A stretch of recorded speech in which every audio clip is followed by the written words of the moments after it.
மாண்புமிகு சமூக நீதித்துறை அமைச்சர் அவர்கள்.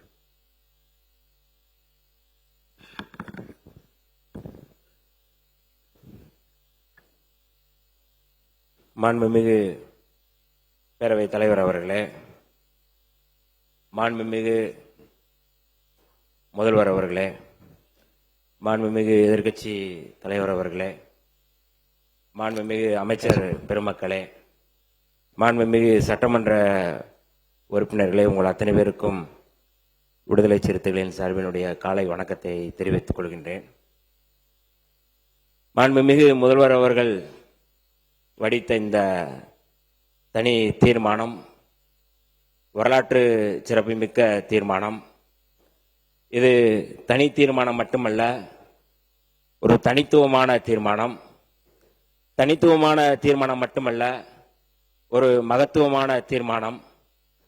மகத்துவமான தீர்மானம் மட்டுமல்ல, தமிழ்நாட்டின் உரிமைகளை, தென்னிந்தியாவுடைய உரிமைகளை நிலைநாட்டக்கூடிய தீர்மானம். இந்த தீர்மானத்தை விடுதலை சிறுத்தைகள் வரவேற்கிறோம், பாராட்டுகின்றோம். பேரறிஞர் அண்ணா அவர்கள் சொல்வார்கள், வடக்கு வாழ்கிறது, தெற்கு தேய்கிறது என்று சொன்னார்கள்.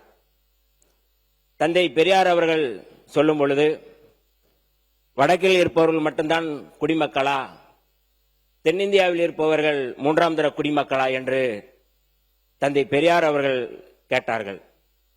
இதற்கு ஒருபடி மேலே போய் புரட்சியாளர் அம்பேத்கர் பேசும் பொழுது, வடக்குக்கும் தெற்குக்கும் வித்தியாசம் இருக்கின்றது. வடக்கை விட தெற்கில் இருப்பவர்கள் முற்போக்கானவர்கள், நாகரிகமானவர்கள் என்று புரட்சியாளர் அம்பேத்கர் அவர்கள் தெளிவுபடுத்தினார்கள். நான் அந்த புரட்சியாளர் அம்பேத்கருடைய மாணவனாக, அவர் வழிவந்தவனாக இந்த தீர்மானத்தை விடுதலை சிறுத்தைகளின் சார்பில் சில செய்திகளோடு நான் சொல்ல முனைகிறேன். அதற்கு பேரவைத் தலைவர் அவர்கள் எனக்கு வாய்ப்பு வழங்க வேண்டும் என்று கேட்டுக்கொள்கிறேன்.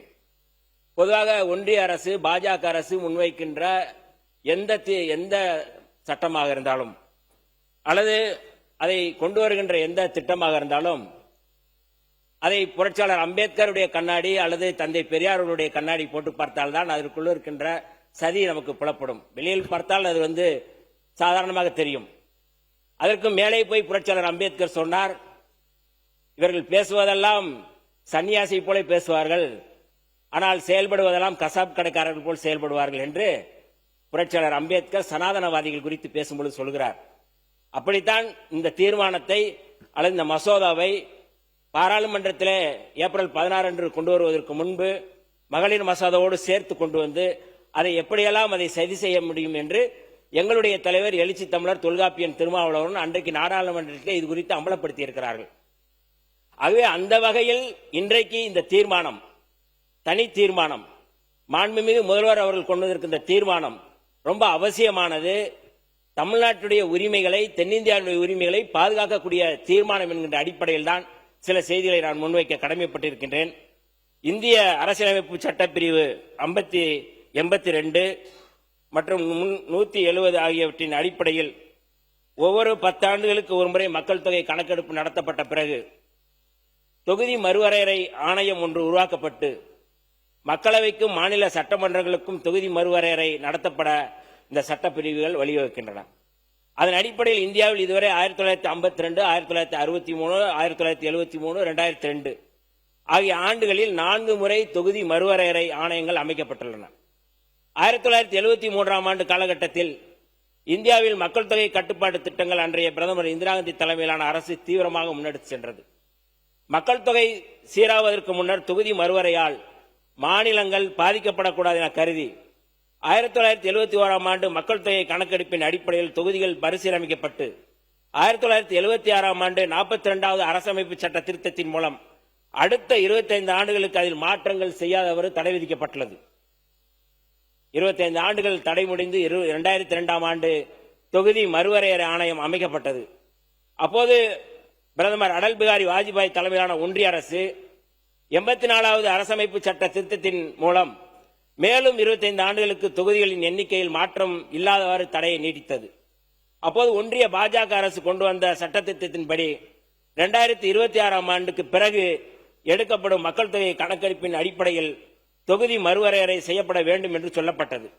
எனவேதான் கடந்த 1973ஆம் ஆண்டு தொகுதி மறுவரையறை ஆணையம் இறுதி செய்த மக்களவைக்கான தொகுதிகள் எண்ணிக்கை 543 என்பது கடந்த 50 ஆண்டுகளாக மாற்றப்படாமல் இருந்தது. இந்த பின்னணியால் கடந்த ஏப்ரல் 16ஆம் தேதி ஒன்றிய பாஜக அரசு கொண்டு வந்த தொகுதி மறுவரை தொடர்பான அரசமைப்பு சட்ட திருத்த மசோதாக்கள் மக்களவையில் தோற்கடிக்கப்பட்டன.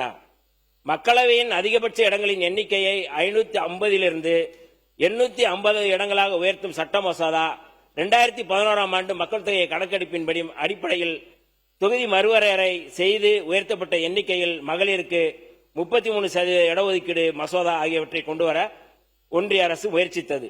பாராளுமன்றத்திலும் மாநில சட்டமன்றங்களிலும் பெண்களுக்கு 33% இடஒதுக்கீட்டை உறுதிப்படுத்தும் 106வது அரசமைப்பு சட்ட திருத்தம் 2023ஆம் ஆண்டு அனைத்து கட்சிகளாலும் ஒருமனதாக நிறைவேற்றப்பட்டது. இச்சட்டம் நடைமுறைக்கு வந்த பிறகு நடத்தப்படும் முதல் மக்கள் தொகை கணக்கெடுப்பு அடிப்படையில் மகளிருக்கு 33% இடஒதுக்கீடு வழங்கப்படும் என்று சட்டத்தில் சொல்லப்பட்டது. ஆனால் இந்த ஆண்டு ஏப்ரல் 16ஆம் தேதி தொகுதி மறுவரையறை தொடர்பான சட்ட திருத்த மசோதா கொண்டுவரப்பட்ட அன்றுதான் 2023ஆம் ஆண்டு மகளிர் இடஒதுக்கீடு சட்டமும் நடைமுறைக்கு வந்தது என்று ஒன்றிய அரசு அறிவித்தது. மாண்புமிகு பேரவைத் தலைவர்கள், ஏன் இதையெல்லாம் சொல்கிறேன் என்றால், மரியாதைக்குரிய உள்துறை அமைச்சர் அமித்ஷா போன்றவர்கள், இந்தியாவுடைய தலைமை அமைச்சர் மோடி போன்றவர்கள் நாடாளுமன்றத்தில் பேசுவது ஒன்று, வெளியில் பேசுவது வேறு. நாடாளுமன்றத்தில் பேசும்பொழுது தமிழ்நாட்டில் இருப்பவர்களுக்கு தமிழ்நாட்டிற்கான அந்த தொகுதிகள் எப்போதும் பாதிக்கப்படாது என்று அவர்கள் வெளிப்படையாக சொல்கிறார்கள். ஆனால் இப்படியான ஒரு சட்டத்தை நாங்கள் கொண்டு வர முயற்சி செய்யவில்லை என்று வேறு பக்கமும் சொல்கிறார்கள். 2 நாடகங்களை நடத்துகிறார்கள் என்பதை அம்பலப்படுத்துகின்ற விதத்தில் தான் இந்த தீர்மானம் நிறைவேற்றப்படுகிறது. அதற்கான ஒரு வழிமொழியைத்தான் நாங்கள் சொல்கின்றோம். ஏனென்றால் மகளிருக்கான 33% இடஒதுக்கீட்டை தற்போது 543 இடங்களின் அடிப்படையில் வழங்குவதற்கு ஒன்றிய பாஜக அரசுக்கு எந்த தடையும் இல்லாத சூழலில் மகளிர் இடஒதுக்கீடு என்ற பெயரில் திட்டமிட்டு தொகுதி மறுவரையறையை உள்நுழைப்பதற்கு ஒன்றிய அரசு மேற்கொண்ட முயற்சியை இந்தியா கூட்டணி உள்ளிட்ட எதிர்க்கட்சிகள் நாடாளுமன்றத்திலே தோற்கடித்தது.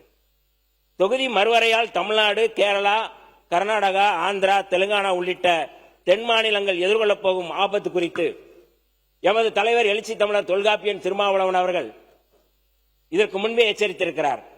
2024ஆம் ஆண்டு குடியரசு தினத்து அன்று விடுதலை சிறுத்தைகள் சார்பில் நடைபெற்ற வெல்லும் ஜனநாயக மாநாட்டில் நிறைவேற்றப்பட்ட 12வது தீர்மானம் மிக முக்கியமானது.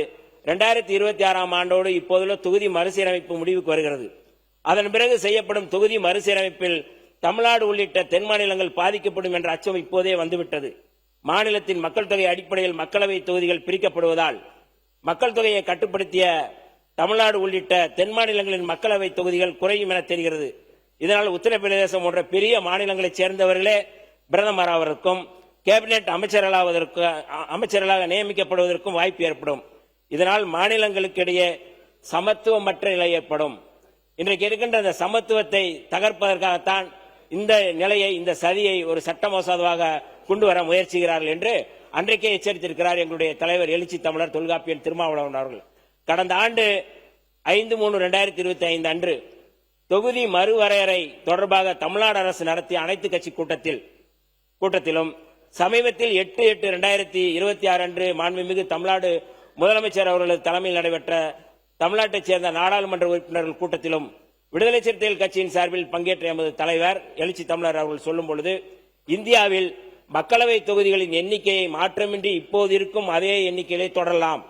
மக்களவை தொகுதிகளின் எண்ணிக்கையை அப்படியே வைத்துக் கொண்டு தேவையெனில் மாநில சட்டப்பேரவை தொகுதிகளை மறுவரையறை செய்யலாம் என்று வலியுறுத்தியுள்ளார்.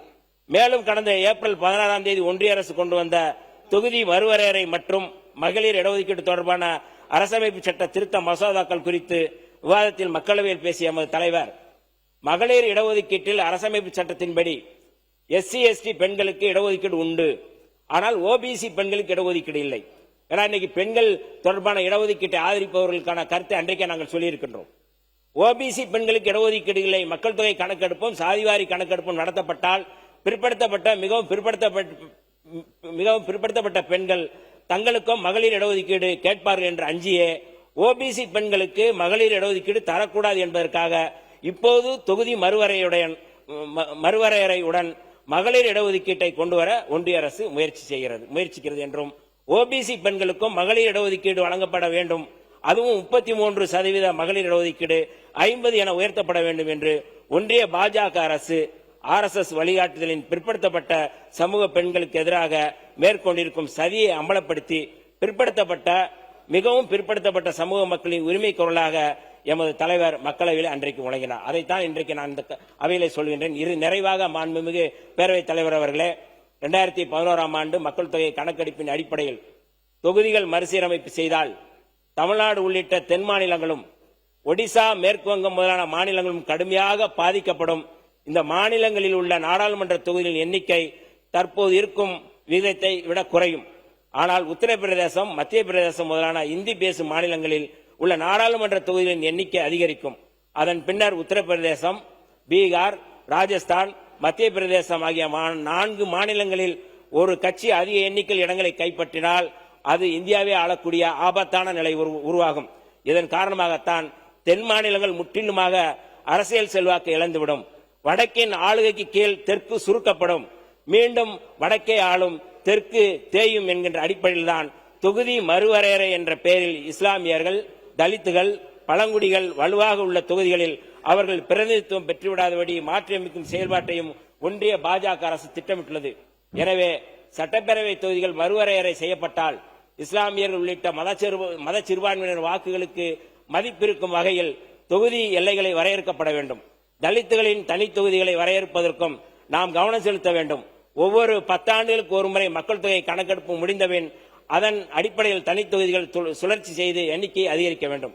மக்கள் தொகையை கட்டுப்படுத்தி, மாண்புமிகு பேரவைத் தலைவர் அவர்களே, மக்கள் தொகையை கட்டுப்படுத்தி முற்போக்கான கொள்கைகளால், மக்கள் நல திட்டங்களால், சமூக பொருளாதார கல்வி தளங்களில் வளர்ச்சி கண்டு நாம் சிறந்து விளங்கிடும் சூழலில் அதற்காக நம்மை தண்டிக்கும், நம்மை பின்னுக்கு இழுக்கும் தொகுதி மறுவரையை ஒருபோதும் அனுமதிக்க கூடாது, அனுமதிக்க மாட்டோம் என்ற தமிழ்நாடு முதலமைச்சருடைய இந்த தனித்த தீர்மானத்தை நாங்கள் வரவேற்கிறோம், பாராட்டுகிறோம். கூடுதலாக இதை மாற்றம் என்று சொல்கிறார்கள். மாற்றம் என்பது வளர்சிதை மாற்றமா, தேய்சிதை மாற்றமா என்பதை நாம் விவாதிக்கலாம்.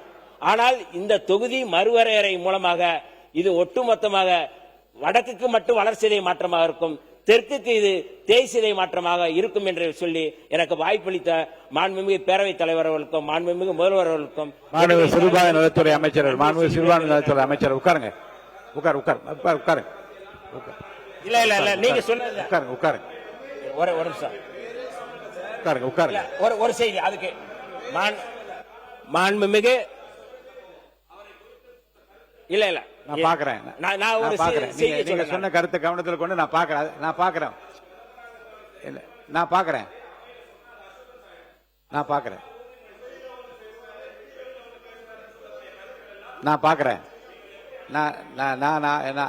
ஆய்வுக்கு உட்படுத்து. நான் உட்காருங்க. நான் ஆய்வுக்கு உட்படுத்தி நான் பாக்குறேன். அதை நான் உட்காருங்க. இல்ல நீங்க உட்காருங்க. மாண்புமிகு சிறுபான்மைத்துறை அமைச்சர் ஒரு செய்தி மாண்புமிகு பேரவைத் தலைவர் ஆய்வுக்கு உட்படுத்தி உட்காருங்க.